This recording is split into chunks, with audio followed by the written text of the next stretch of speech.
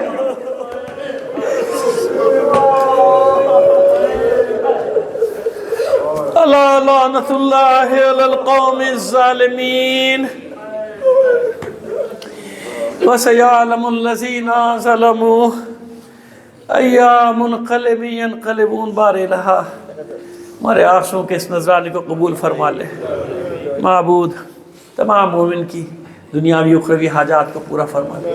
بار الہا تشیع ایک بار پھر امتحان کی کڑی منزلوں میں ہے۔ بار الہا اس امتحان میں شیعہ نے حیدر کرار کو ثابت قدم رکھنا، جو کچھ شام میں ہوا اور جو آگے ہونے والا ہے، عزاداران حسین دن رات دعا کیجئے پروردگار عالم اس کو جلد از جلد بھیجے جس کے ہاتھوں اس معرکے کا خاتمہ ہونا ہے اور تشیع کو آخری فتح نصیب ہوگی انشاءاللہ۔ مختصر دعا کرتا ہوں، جس نے جتنی دعاؤں کے لیے کہا ہے بار الہ سب کی دعاؤں کو قبول فرما دے۔ ہم اس قابل نہیں، اس قابل بنا دے جب تیری آخری حجت کا ظہور ہو، مجھ کے ادنا سے سپاہی تعجیل فرما۔ ظہور امام زمانہ میں آپ سے درخواست کریں گے بانیان مجلس کے مرحومین اپنے مرحومین اور تمام شہدائے ملت کو شامل کر کے ایک سورہ فاتحہ 3 بار سورہ توحید پڑھ۔